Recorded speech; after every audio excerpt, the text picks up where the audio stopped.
So thanks everyone for coming. We're going to get started.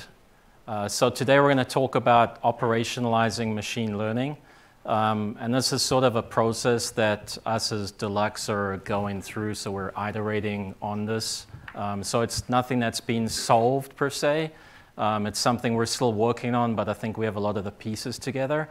And the reason that we picked this just before I intro us, we picked this specific angle for looking at machine learning because we see a lot of people, at least from the data scientists we work with or IT people, et cetera, or developers, where they'll just look at adopting a service and then implementing it. But really, does it have worth from an engineering perspective, or does it have worth from a business perspective? Like, are you using the right tool for the job, and is it well integrated into your pipeline? So we try to focus on that and how we build around and for that. So my name is Konstantin Wilms, and Abhishek Pathak. So we both work on a platform called Deluxe One, and I'll get into that as well. But just for the agenda, today we thought of breaking it up into a couple sections here. So essentially, the most important one, and this is really relevant if you think about what we do for things for supply chain, for example. A lot of patterns for, say, media in the cloud are actually anti-patterns for us from like a design perspective or architecture perspective. And that's simply because of the nature and the types of files we have to move around and process. So I think it helps to understand that in order to understand how we arrived at the various technical pieces that we use. So we'll go from there into what our strategy is and what our tooling is as sort of like a core for ML substrate, if you will. And then Abs will talk about what our actual platform architecture looks like, how we separate out AWS accounts, where we put content, where we process things, etc. After that, we'll sort of bring everything together and quickly go through a specific example of how we process data. And then we thought, instead of just talking at the audience about all of these things we're doing, we'd open it up for Q&A and also talk about some of the things that we're trying to bring onto a cloud compute native type approach as well. So hopefully that'll be interesting. So just to get started, I don't know how many of you are familiar with Deluxe. But if you're not, it's a company that's been around since over 100 years. Started with film processing, but really if you look at what does Deluxe do, it's pretty much everything from creation of content as it comes off a camera all the way to distribution and fulfillment of that content. And this is important for us because whatever we build, we potentially look at, could it also go outside of what we're doing now and be applied to, say, other lines of business that are lifting and shifting their pipelines and their media processing onto, say, AWS. How can we then retool or reuse our tooling to allow them to take benefit of that as well without reinventing the wheel? So if you look at this across, from source to destination here, mastering of feature film, episodic, etc., management of the catalogs for that content, advanced formats like IMF packaging, etc. And it's also important to note here that when we deal with advanced formats, it may go into a library and we may have to process that at a later stage. So it could be years down. So there's a lot of data that builds up in the system, right, in terms of how do we deal with different codecs and protocols and delivery for that, etc. Also encoding, distribution, both for theatrical as well as, for example, digital, like OTT deliveries, etc. And then if you mix in things like localization, multiple languages, etc., distribution of that data to different countries, for example, as orders for supply chain, all of these things sort of factor in and influence each other. So we thought, where should we start, right? And you'll see we have like a number of these title screens have graphics behind them, and most of these come from other parts of the Deluxe family. So These are typically feature forms or episodic forms that say method or eForm or other entities have worked on either doing, say, color grading or visual effects or other types of things. But these are also things we're starting to look at now, and we'll talk about that later.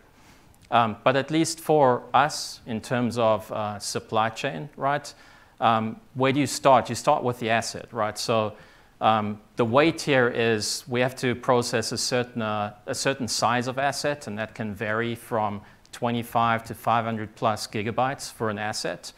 So there's a challenge there. How can I store and process that file fastly and efficiently? And then if you look at how many assets are in a title, right, those could be 10 to 100 plus. And you can think of that as probably something like your core video asset, and then all of your additional audio tracks, poster files in multiple languages, subtitle files. All of these things comprise what could be factored into a package for delivery. And then if we look at outputs, this is where it gets more interesting. If we have to then deliver these assets to multiple locations around the globe, we can potentially be looking at, say, taking a mezzanine asset or what we call a heavy asset, one of these large and weighty assets, and creating, say, an HLS output for, say, a feature form. And that may have tens of thousands of chunks to get delivered, encrypted, et cetera.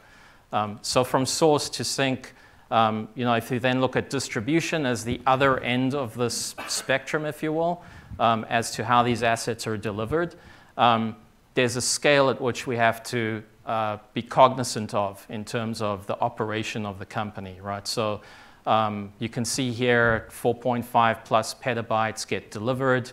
And I should add, like, a lot of this might be on legacy and not fully cloud, lifted into the cloud per se. But these are things that we have to bear in mind as we design, because eventually we're going to have to deal with these challenges from the business perspective. So you can see the number of endpoints and also the number of assets that are delivered. So there's a high velocity and amount of data, if you will. And then because everyone likes metrics, right, there are a whole bunch of metrics here.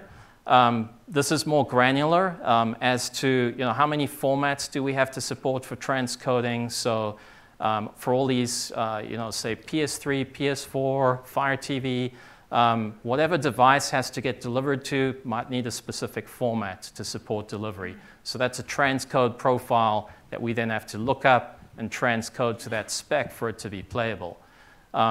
So these are all like multiplying factors in terms of complexity that we may have to deal with. If we then drive down to like which of these influence like tech decisions, like how we design the platform, right? We know that we have to deal with a certain velocity and amount of content coming into the platform. We know that there's a certain amount of assets that get ingested. And then we know that we have to provide a certain SLA, support a certain amount of formats, and actually deliver those out, right? So I'll get to where we looked at inserting things like machine learning into this. But it's important to understand here that these are things that we can't disrupt in this pipeline, right, in the platform. And then specifically, I guess we look at it as not really machine learning, but more enhanced computation, because if we can solve problems mathematically versus using, say, deep learning, we get an absolute versus a confidence factor. And if we can be 100% confident that whatever we have computed is valid, we can fully automate that workflow, right? So if you then look at these same points and you look at, okay, what is important, or what could we apply things like enhanced computation or machine learning to? Obviously, the automation that goes through all of these things being processed, all of the assets being ingested, that data is available for us to do things like enrichment against if we're doing things like calculating proxies. So that's sort of like that in a nutshell, right, to give you an idea of the business challenge or the challenge we have to deal with, right? So we've been looking at that like over, I'd say, maybe 6-8 months plus, right? Something in that range. Yeah. And yeah, we're constantly iterating on this, right? So what is our strategy for applying machine learning to these use cases. And I think the first one is like you start with feature engineering, right? So our feature engineering is basically the asset and the pivot on that, right? So we look at, okay, if we have these size of assets, what's the most computationally effective way to process those very fast? So that could be creating a low-resolution proxy, but then what's the resolution that we need for the machine learning or deep learning or image recognition to be actually effective at that resolution for the size of an object in, say, a scene? So that's one problem. The other problem is things like conformance, and this is more for supply chain, right? So if I have an asset land that has an audio track and then I get a secondary audio track that is uploaded, I need to be able to automatically conform and map these two together. And that way I can remove what was typically done by a human out of the equation. So it reduces our SLA and it lets us deliver things fully automated without a human making mistakes. So that's another area. And then the third area is if we're doing things like deep learning, creating machine learning models, or creating data sets, there's that volume of content we have to deal with. So how do we effectively do things like, say, image fingerprinting and then store that data effectively in a database? So that's like one of the challenges that we've had in terms of if I have hundreds of thousands of fingerprints, how do I do a quick lookup against that without sort of having this downward ramp or downward spiral of, say, database ineffectiveness, if you will. So if we look at that, taking those earlier metrics and then looking from a supply chain and a content processing perspective, what are we doing with that? So these are all active projects. Some of them are actually in production. Some of them are still in a design phase. But essentially, there's a lot of stuff that we're doing here. But effectively, for supply chain, there's a subset of these, right? So we're doing things like spectrum analysis for audio fingerprinting, for that conformance I was talking about, as one example. We're also doing things like video processing for things like automated textless master. So that's a situation where you have a media file that has text on it. You want to find the matching media file that doesn't have that and extract the frames and put them into the textless master. And you can think of lots of use cases for that, right? Where one language is burnt into the file, but I need to distribute it in, say, a country that doesn't speak that language, and I want to be able to either burn in new languages or potentially just overlay or not even show that on the file. And then deep learning is another area, right? So we're doing things like rotoscoping to take faces out. We're doing things like how do I do, from an automated perspective, figure out if there are logos or people's faces at the bottom of a video in order to reposition subtitles to the top. So some of these actually have best practices or industry practices that you have to do, right? It's not an either or we don't have to do it. So taking that, if we look at what's the service stack that we built for this, right, to take care of all of these use cases, if you will. And probably, many of you that are familiar with AWS services, SageMaker, et cetera, you probably noticed that those are absent here. And there's a real reason that those are absent. We are looking at them. So we've gone through multiple iterations of, could we use these services? Could we adapt that? But really, we have an infrastructure full CI/CD pipeline right now that is built on a number of pieces that was easily adaptable to use things like ML. So if you think of what's the easiest way to do that, all of our stuff is Dockerized right now. So all of our services are Dockerized. We use Nomad and Vault, Console, et cetera, pretty heavily with containers. And Spark is a natural fit for that, right? So it allows us to do things like use the same cluster infrastructure that Abs will talk about later, but be able to use that for deploying either deep learning or machine learning or training, as well as the inference in terms of the lookups, et cetera. The tool set is pretty common, right? So we use a lot of things like FFmpeg, We use things like dlib for like spectral plots, etc. We use things like TensorFlow, Dockerize it, etc. And then commercial partners to fill out the voids, right? So it's a combination of a lot of these things, and we're really consuming AWS primitives, if you will, right? So things like S3, EC2, auto-scaling, all of these common things form our base, and then we build on top of that. And this essentially makes up our service stack, if you will.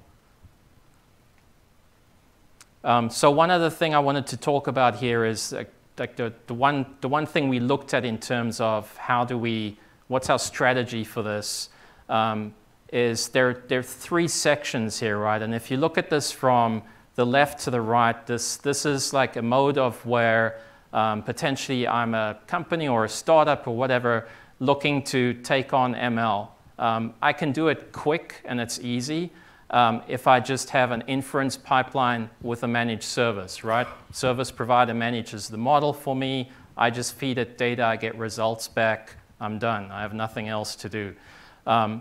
That's an easy model, but ours is essentially an environment. If you think about the right-hand side here is something you might see with, say, a third-party ML company, if you will, providing you ML services, right? So they're multi-tenant.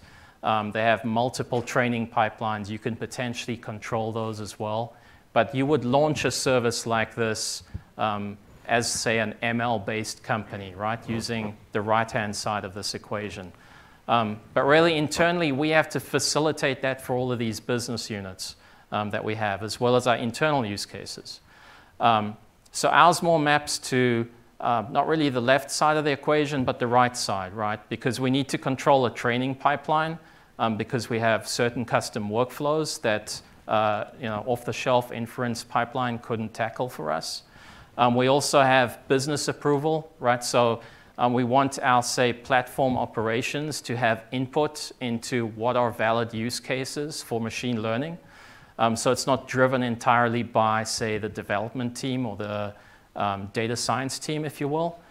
So they'll come up with that and they'll generate policies, right? So there's that control over what's valid training data. Are you guys on the rails or off the rails? And then is this actually valid in a use case for the business across multiple entities? And then just to, what does the service integration look like for this, right? So this diagram here is basically a portion of supply chain processing that we do. And essentially, there are a couple main parts here. So I wouldn't try and read the text here. Apologies, it's a little small. But essentially, we're going from ingest. We have user interface, and API interfaces to the system, and then we have a notion of delivery, so end-to-end movement of data, right? So if we look at where could we apply machine learning, the natural part to put this, or the natural place to put this would be materials analysis. In other words, as the content comes in, let's analyze the metadata, let's extract it. But we're potentially already curating that. The other place to do this is potentially in the actual workflow, right? So we utilize Conductor for a lot of our workflows, and we could bake it into there to do ML analysis at that point in time. And there are a number of these as you go through this in terms of where we could apply machine learning. But I'll hand it over to Abs to talk about platform and architecture. Hi, guys. So I'll talk about the platform and the architecture that drives everything that he just said.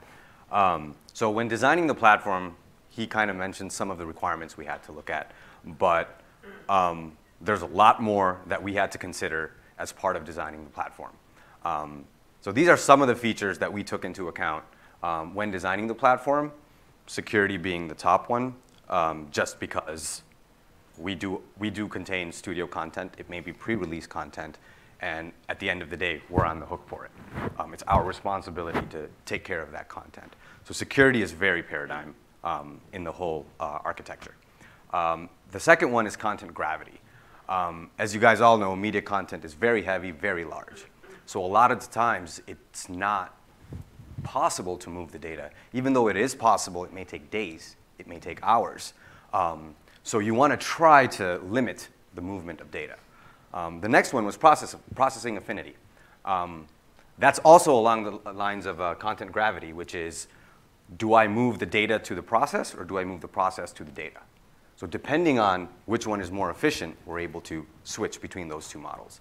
The obvious one, horizontal scale, most expected from most platforms these days.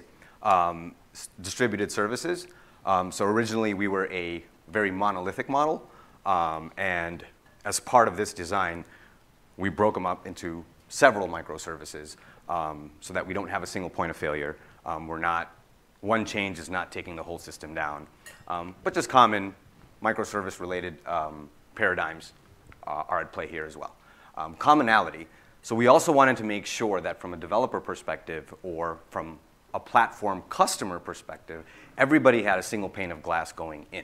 So whether you were writing a microservice, whether you were doing some sort of ML computation, building a model, training a model, running some batch process, we wanted to make sure that the experience is the same. And the reason for that would be, so when you grow and you add more services, it's not, hey, now I got to learn this new piece of technology, or maybe I got to learn this new piece of technology. It's the same experience, so you can hit the ground running, given that they've already designed other services to leverage the platform. So moving on to scheduling. Scheduling is one of our core components on how we're able to maintain our SLAs. So starting with process and content gravity. We use process and content gravity to decide how to schedule the job. So as an example, let's say I have a terabyte file. Rather than trying to say, pull down the file, do some work on it, and then push it back up, we would schedule the process in a place where it's closer. So we cut the time down in terms of how much time it takes in transit.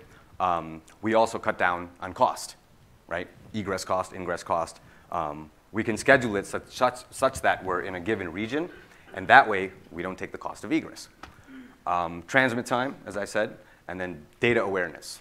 These kind of all go hand in hand together, but these are kind of like 3 bullet points that we use to schedule content and process it accordingly. Second big item is access. In terms of access, what is the process allowed to access, especially when it comes to content? So isolation is very important. Depending on the scope of your process and the scope of your service gets scheduled accordingly. And that way, it's like a sandbox, if you may, for that process where it is only able to access things that it absolutely needs. Otherwise, you are not scheduled in that isolation zone, if you may. Second one would be internet, your customer-facing services or internet-facing services. Obviously, similar to a DMZ, have those isolated out as well. Third one is content. Given the scrutiny around content, content in itself is isolated in its own area where there is no egress, there is no ingress. It's not even a routable network. It's a closed network, completely locked down. And then to access that content, you would need permissions or policies in order to do that. The fourth one is partners and clients. So studios will give us content. We'll do some work against it, sorry, and then we'll deliver it back out. The area in which we accept content versus the area through which we deliver the content is also isolated out, in that we only want write access for data coming in into certain locations, and then for delivery, we may only want read access, certain sources and certain destinations. So for processing, aside from the 2 that I mentioned earlier in terms of scheduling, we also take into account what the process is going to do in order to schedule the job. So does it need a CPU? Does it need a GPU? Can it run in a container? Does it just run as a regular process? Is it a batch job? Is it a long-running service? Priorities, right? Preemption, shared clusters. All of these items together culminate to schedule a given job. So we'll have a Spark job will never run in certain clusters, like I said earlier, because of the isolation, because it just won't be available there. If you're not allowed to, it will not be there. Shared clusters are clusters where you need the crosstalk between these isolation zones. So you may have a service that's on the internet, but then you may have another service that needs to talk to content. You don't want to expose that service directly, but the other internet-facing service may need to talk to the content service. So in those cases, there's separate other zones that kind of allow you that sort of access, right? Communication. So now we have all of these processes running. We have all of these services deployed. The big question is, how do I locate these services? So you use service discovery, etcd, console. We use console to locate services. Now that you have the services and they're locatable and you can discover them, there's still the looming question of authentication, authorization, access control. And then exposing those services out to the internet or out to something customer-facing. So we use a tool called Fabio. It's an open source proxy, and we've extended it to allow us to inline do authentication, authorization, and policy-based access control. So you can draw a parallel with, say, Envoy, where Envoy is also a proxy. Imagine taking Envoy, if you're familiar with that, and just adding the authorization, access control to it. So when a service gets deployed, they inherently have those constructs available to them. And they don't have to worry about, hey, did I handle my session correctly? Oh, did I secure this endpoint? That kind of gets abstracted away as a common item to all processes and services. And then to communicate between all of these services and processes, we use AMQ as the backend, and we wrote a thin layer, which we call Shotgun, on top to kind of abstract that out so we can be backend agnostic. So come tomorrow, we say, hey, AMQ is not working out for us, or we've hit the threshold at which we can scale.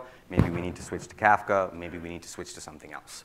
But having that thin layer in the front allows us to agnostically switch out the backend without having to impact another 100 services that then will have to go and change their code for this new backend that we need to use. Finally, configuration. This is what drives almost everything. SSL, logging, monitoring, metrics, storing your secrets, retrieving your secrets. These are all configuration values that each service owner or each process can include as part of their deployment, and those are taken into account to provide the automatic authentication, the automatic load balancing, policy-based access control. So you're not going in and now saying, hey, let me configure my logging or my metrics. If you deploy to the platform, you get those for free. Finally, all of this we controlled through a single Nomad job. This is a deployment descriptor. But this one job file contains all of the stuff that I just mentioned. So your load balancing, does my service need authentication? Does my Spark job have access to this content to perform some work against? To the point where when processes or jobs run, all secrets are divvied out dynamically. So in the case of our ML pipeline, even the person executing the job does not have access to the content. It is dynamically generated. When the job is done, those credentials disappear. So I'll go over now a little bit of how the isolation zones, we call enclaves, are set up. And there's about 5 of them. I think we're missing one here. But the core one is your shared enclave. This is where all the CI/CD is. This is where all your management happens. This is where all your operational folks interact with the platform. Your secrets, your passwords, your key rotation. Basically, all of management happens from this one place, or this one isolation zone. And this one is special because it has actually access to all the other zones to actually schedule work or manage them. But access into this cluster obviously is fairly restricted. So moving on to the internet-facing zone, this is where we will allow customers to interact with the platform, with with Deluxe 1. This is where they upload the content, potentially. This is where they would check the status on their order, among other things. If they need access to APIs, this is where they would come in through. But all services that would be customer-facing or internet-facing would be in this isolation zone. And then input, output. This is the zone where content lands. So there's nothing other than content being delivered to us coming into this zone. So this zone is special in that you can only write to it. You can't delete. Once it's written, it's written. And it's a one-way. It's a unidirectional path. So that way, the content provider can put stuff in, but they're not allowed to remove or access other portions of it. The content zone. This is essentially a separate AWS account where everything is locked down. There's no internet access. It's not even routable. It's all internal. No users, nothing. It's considered like a blank slate account. And so this one is obviously guarded. The only thing you see happening in this account is rebalancing of data. Say I want to move from one bucket to another. I need to move data from this one account A into our account into B. I want to put in a Glacier request for restores. But all content management, or the data movement of the content, happens in this one zone with no external access. Finally, the crunch net zone, if you may. This is where all the fun stuff happens. This is where all the work is done. As you see, this is where transcoding happens. This is where the machine learning jobs run. This is where localization runs, fingerprinting. Anything that needs to touch content runs in this zone. So now we have a full audit trail of who touched the content, when, what they did with it, what they wrote out, etc. So together, all of these different isolation zones together will then bubble up the whole platform. And then depending on the service or the job or the type of work or workflow you are trying to employ, it will schedule accordingly. Now to bring all of this together, I know I gave you guys a lot of facts, but I'll go through a quick example of what one of our ML computational enhancement pipelines look like. So here we have the services block, the shared block, content access, and then content storage. If you see, these will line up with the circular diagram you saw earlier. So if a user, say, wants to let's say we get a piece of content. Piece of content lands, either a user or some automated process will trigger the first step to it, which is the services block. So that will actually trigger a Spark job. That Spark job, in turn, will launch n number of other jobs and start reading the data and fingerprinting it. Once it's done, it stores it into the fingerprinting database, and then we move on to the next step. So it reads the data from the VFS box you see there, does some work.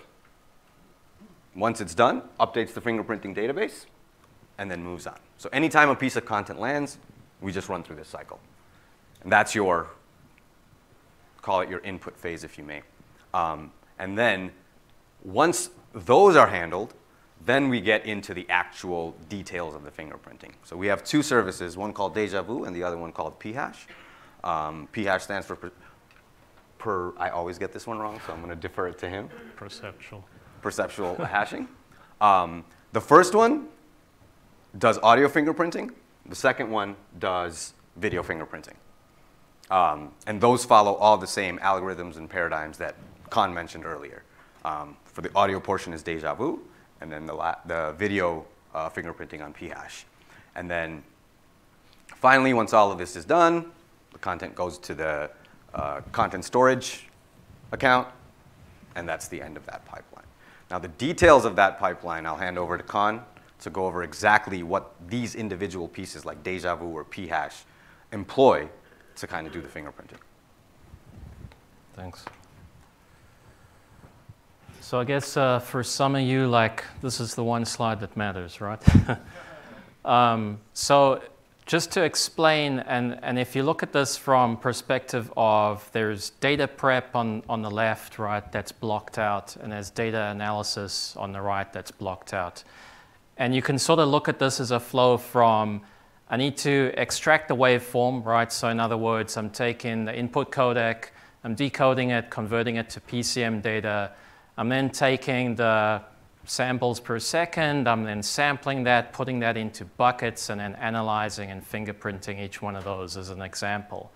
So it's basically extracting the waveform here and then pivoting the waveform for frequency and spectral analysis. And you could probably start to see, like if you were looking at other ways to do this besides what we have here, that this path could potentially go two ways, right? So we could potentially take the spectral frequency that's been plotted here, right, and pass this through a deep learning pipeline. And then we could do things like image recognition against that using a pre-trained model and try to figure out, does this match up? Is it a certain language, etc. And we do that for some things. But for these types of use cases, like I talked about earlier, you know, you have this, you could go this direction of I'm going to use deep learning, and then I'm going to have a confidence factor, and then it becomes exponentially harder for you to basically conform all the data, because there's so much data coming in. How do we know that 80 percentile is good enough for us to automatically conform this data, right? We don't. So the problem here is then if you decide not to go that route, then you're going down pure mathematical and frequency analysis route, right? Which is actually the data analysis route that we have on the right-hand side here. So we're not passing this to a model, but we're using things like data bucketing that you might see in deep learning, right? These are like common patterns, if you will. But we're also doing other things, like how do we do identification? So for example, we'll take that frequency analysis band, and you can see the tooling is actually listed on the bottom here. So we're not using anything really fancy, if you will. It's just a lot of Python code or Go or whatever we decide to use to solve that equation. But we're essentially extracting, normalizing, plotting, and then doing something with that. So things like matplotlib, librosa, for example, for the spectral analysis or image hashing. These are all like core things for Python that most people use. And then on the right-hand side, same kind of thing, right? So could do FFT, or we could use CQT that's built into the librosa libraries, right, as one example. But essentially for this part of the equation that we decided to go on the right-hand side here, it gives us a finite outcome that we can then say this is good enough from, say, a ranking, if you will. And that's another problem we have if we use different types of models. How do we rank that? But that's another topic for discussion. But essentially, we'll do things like peak detection, and then we'll use libraries like FastDTW, for example, to do things like time slew or stretch prediction or analysis. So you can think of, if I land a first audio file, I fingerprint it, I bring a second one in, but for some reason it's been time stretched. How do I map those peaks together, right? So DTW is obviously one mechanism you can use for that. And then some of the guys on the data science team, they're also using other interesting tooling, right? So we've looked at things like AstroAlign, which is actually for alignment of astral images. And it does it by, you can think of like a field with a number of people in it. How do I line those and see if it's the same thing, but I potentially have a slight offset in where that is image-wise. So these are all interesting tools that we're basically building together into this pipeline that runs as a job that Abs was talking about. So that's one example. So like I said earlier, we thought we'd talk maybe a little about what we're working on now that we haven't actually deployed in the cloud, as well as open it up for any Q&A. And we also wanted to say thank you to, we're actually a pretty small team that works on this, but these are our, if you look at data science and platform team for all these pieces, there's a whole bunch of folks that work on this. So I guess we take any questions.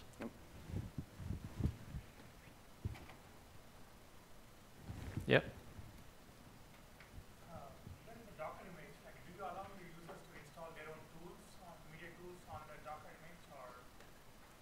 Yeah, so the question is, do we allow developers to install their own tooling on the images? And yes. For the most part, yes. Yeah. Unless we've identified that it's a complete no-no or there's a massive anti-pattern, then we'll kind of guide them to say, yeah, don't do this. But we want to give them the freedom as well so that they can experiment and they can come up with good ideas. But yeah. Yeah, we don't really restrict the language.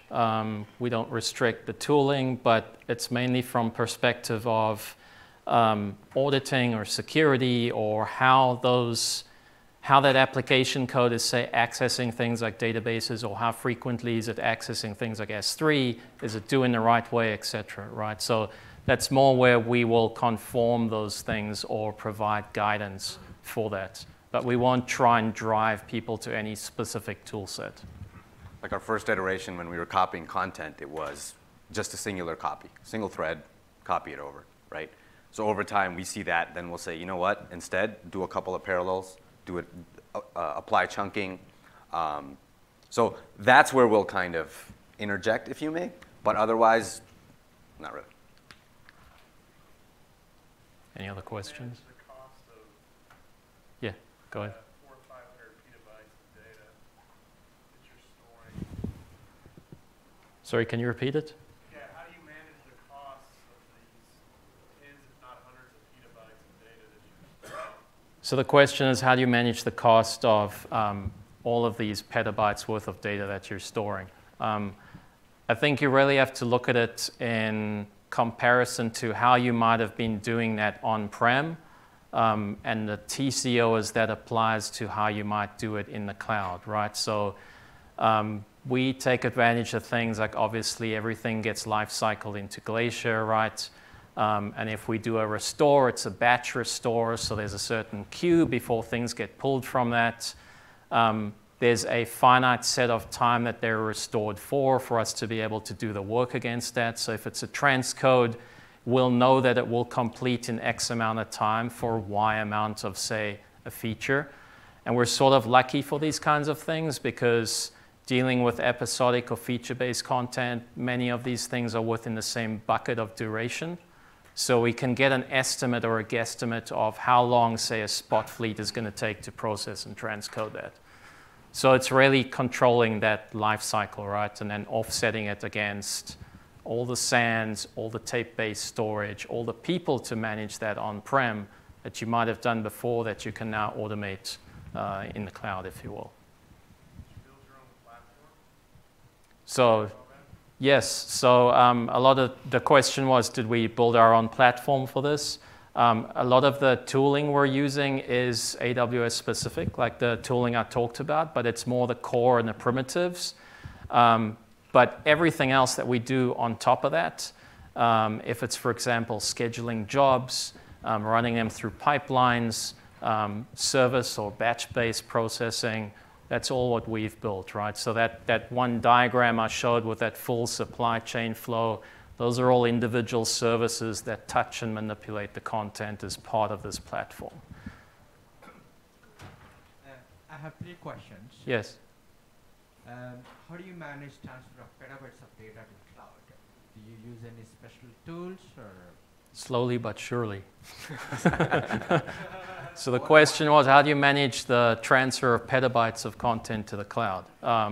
So there are a number of ways to do it, right? And probably speaking wider than our use case, because we have certain security constraints on the manner at which we can bring content into the cloud and then secure it, right? But essentially, it's either direct connect as one avenue, right, or public internet if you have sufficient connectivity from on-prem to get there, right? And then the second part of that equation is it's more specific to what we do. So we also use things like Aspera, for example, so UDP-based acceleration. There are many other options out there, Signient, et cetera. I think there are some open source options too, right? But that's one avenue to look at. We don't use things like transfer acceleration because we're actually fairly close to the region where we need to land content. But like I said, it's a pipeline. So it's also a human-based pipeline, right, of them digitizing tapes, putting them into a transfer server, and then basically having that cranking at line speed 24/7, right? So if you can do that in multiple parallel paths, and we haven't even talked about things like Snowball, et cetera, yet, but if you can do it that fashion, then you can sort of project how much content you will land in AWS, right? Yeah, you had another question? Yeah, thanks. Yeah, we have used a combination of Aspera and Snowball. The second one is, do you maintain any Docker registry? Yes, we do. We have, right now we're using ECR. Okay. We're looking at just swapping out the ECR part for just a Docker distribution, and then still back it with S3, just because of the SLAs on ECR. But so far, we're just using ECR. It's private. So that shared zone that I was talking about, that's where all the images live as well. That's where the registry lives. So once again, common things live in there, and then we manage that registry. And as part of the onboarding, we also take care of creating, setting up the policies, and just getting them bootstrapped and available to the service. Okay, third quick question. You mentioned you have certain guardrails for the Docker in terms of tools or security, and the version control of the Dockers. So do you automate it, or is it manual, or how do you do it now? Which portion? Upgrading Docker itself, the images, the containers? Well, first of all, if version control is maintained, and how do you check the guardrails, like on security issues, or if any tools that are not allowed here? So everything is driven from the CI/CD pipeline. So a single git push drives the whole pipeline, short of you deploying to like a production environment, which is on purpose a manual process. Everything else is automated. Now, as part of that automation, like I mentioned earlier, things like authentication, it's not the developer's problem. It's a platform service that gets provided. You just tell us that you need authentication. Then the developer is responsible for creating his policies and roles. So that's one way we ensure the security and make sure we're not leaking. The second one is inline scans as part of the CI/CD pipeline. So as the build completes, the image may complete, then there may be n number of processes that may scan each layer with something like Black Duck or whatever to kind of see, okay, what did they put in their layer? But the idea being then we would just piggyback off of that. And once all of those passed, then the gate would open for them to actually deploy that artifact. Sorry, that brings to another question on the container security. What are you using at the moment? In which context? To scan the images, or scan the images? Right now we're using something called Black Duck. Sorry? Black Duck. Black Duck. Okay. Yeah. Any other questions? I think one question. Thanks. You mentioned that you built some tool in-house and some tool using Amazon. What about the AI and machine learning stack? Are you develop in-house most of all? Yeah, most of that we develop in-house. I'd say the approach of the data science team is, like I said, we deal with a large amount of content with a high velocity, right? So like I talked about earlier, sometimes we absolutely have to have an absolute as opposed to a confidence scoring factor. But yeah, almost everything we're doing is in-house. So we will use other things like Keras, TensorFlow, et cetera, right? So common things out there, but we'll containerize that. But then we'll also use some tools like potentially recognition, right, as part of like rotoscoping, right, to identify faces. Yeah, so I'd largely say it's a mix, but a lot of it is in-house, and we try to solve it from the perspective of this would be really easy to solve with ML or DL or AI, if you will. Is there a way for us to more effectively just do this through programming and math and solve the problem that way? So I'd say that's sort of the approach that we have. Sure.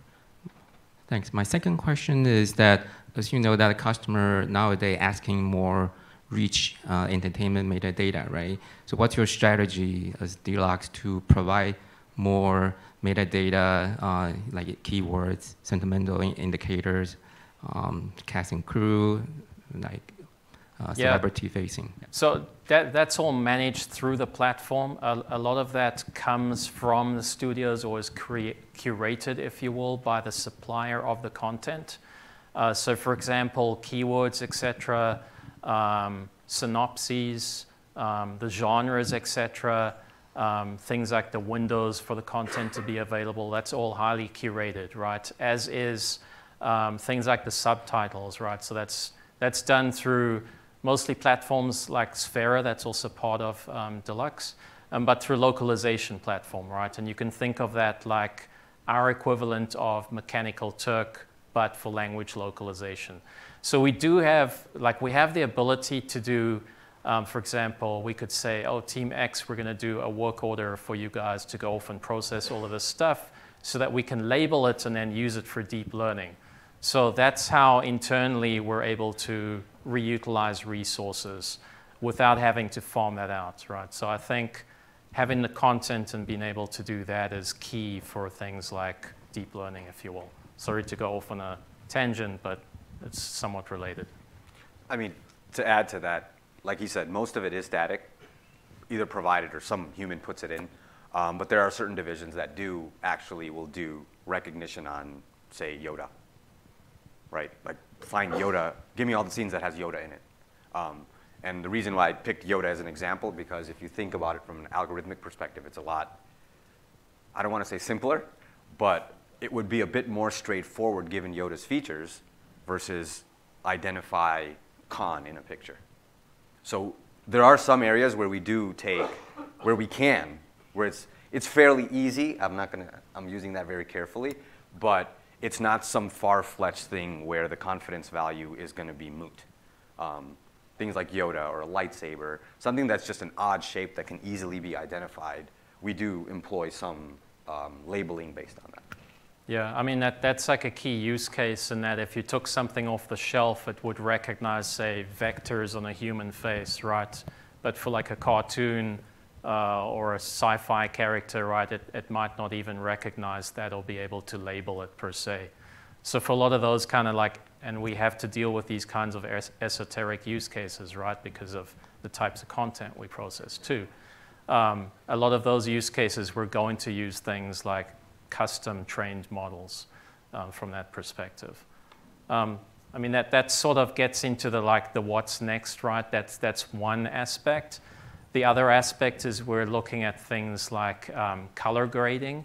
Like, for example, could we use machine learning or AI or deep learning or just mathematical functions to take, say, footage that has been graded by an artist, and it could be basically to normalize it so that you can do VFX on top of that, right? So this is like a color LUT or a lookup table, right? Which is, you can think of it like as a 3D cube, and it's a one-way set of mathematical functions. But there's complexity because it is one way. So could you use something like deep learning to have an artist work on content with a certain look to it? And color grading isn't really, just in the contrast and the balance, etc. It's more of like what is the artistic look of the film? So it could be deeper browns, etc. But take that from an artist, let them do a couple frames or a couple plates, as we call them, and then transfer that either to the rest of the scene or to all the other episodes in that series, right? So like a good example of what I mean by that, and we're not actually doing this yet, but it's like a kind of a use case, right? If you looked at, like, say, a show like The Walking Dead versus Fear the Walking Dead, if you watch those two shows, the one has a more really gritty and brown tint to it, and it's specifically to do things like invoke, fear or loathing or whatever in the viewer, right, from emotional perspective. And that's usually done by artists, right? So how do we actually use ML to transfer that? The challenge that we have there with those kinds of use cases not being on the cloud yet is because each one of those plates or frames is about 130 megabytes each, right? So it's a different type of problem we have to solve before we can then figure out how to do the ML against that. Any other questions? Yeah? How did you convince the studios about security side? Did you have to put insurance policies in place? So we were actually talking, we're laughing because we were talking about this at lunch. I was like, I should say something to give people an idea of the scrutiny that you have to deal with. So the prime example I like to use is you would get a job for, let's say, $100, but you may end up paying 10 times over or 20 times over what you're going to get paid to do the job. So that's what I was saying earlier is once we get the content, we're on the hook. So if it were to leak from us, we're on the hook. Sorry. Yeah, so it's like, to your point, for a $10 job, I may need a $100,000 policy. Without saying much more, the scrutiny is very high to the point where, yeah, let's just say it makes life very, very interesting.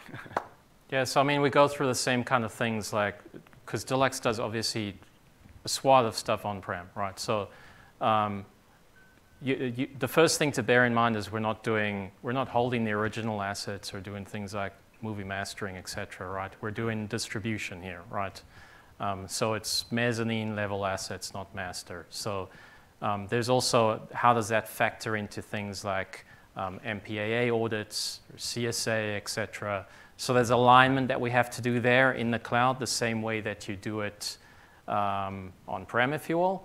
And there are groups that are looking at that. I mean, Amazon's working on that too, TPM, et cetera, to basically figure out a pattern for different types of workloads, if it's supply chain or rendering or whatever it might be, and what the security controls are around that.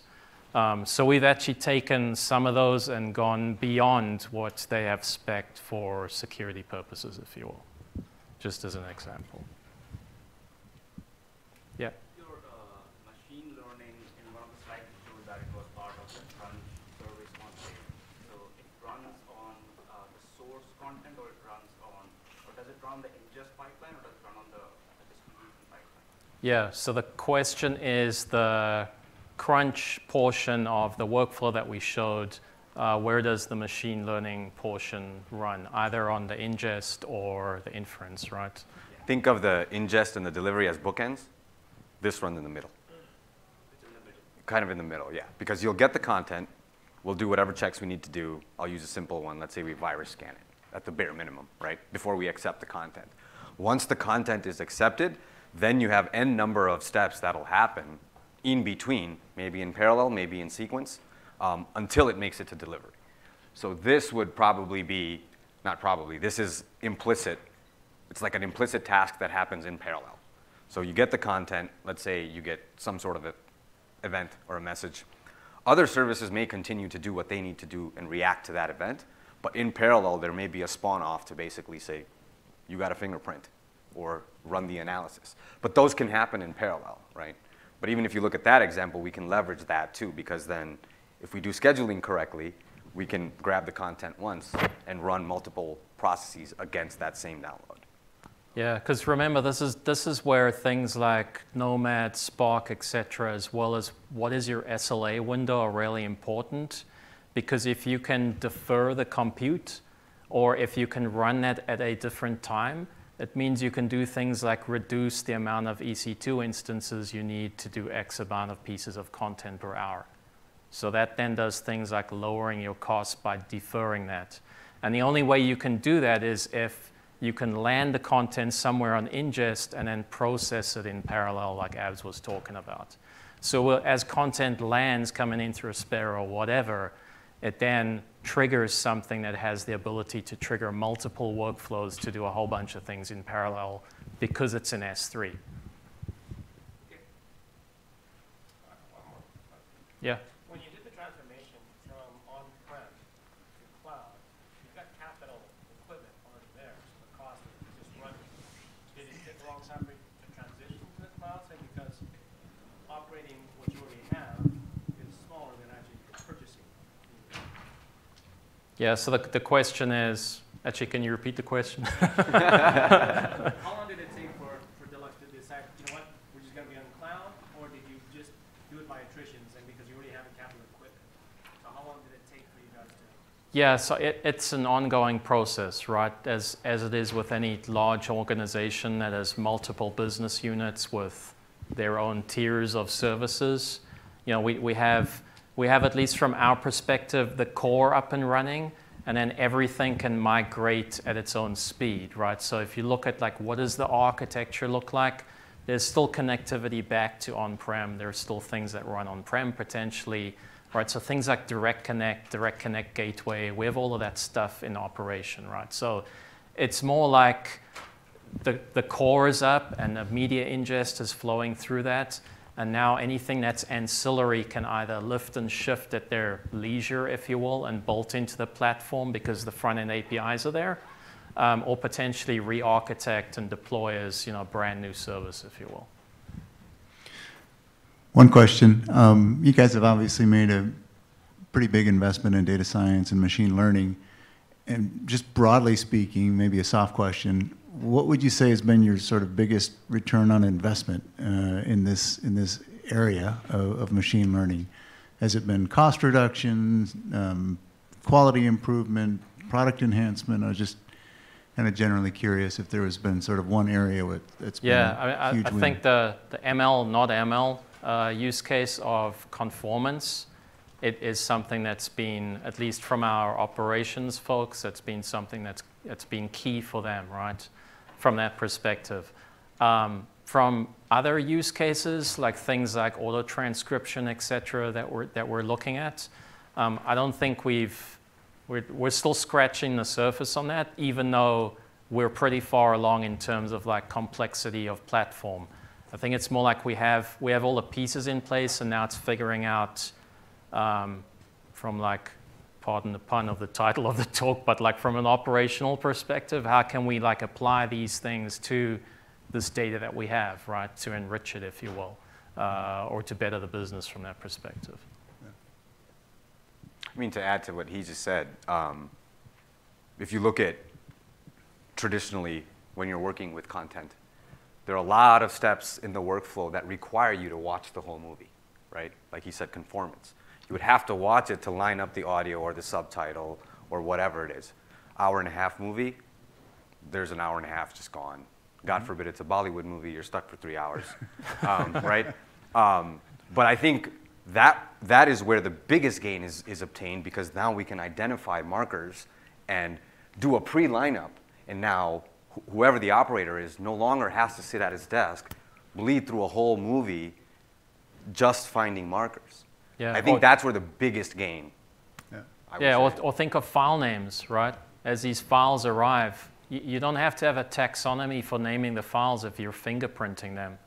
You can fingerprint something by canceling out the speech track and go, okay, this is potentially the same audio, but in a different language, right? So whatever, if someone makes a typo in the file name before uploading it, it's not something that would block us from ingesting the content. And then if you multiply that out by all the amount or pieces of content landing, right, that's a huge win, not to have to even look at that as it gets ingested. Yeah. Good, thanks. I think that's all we have time for. Thanks.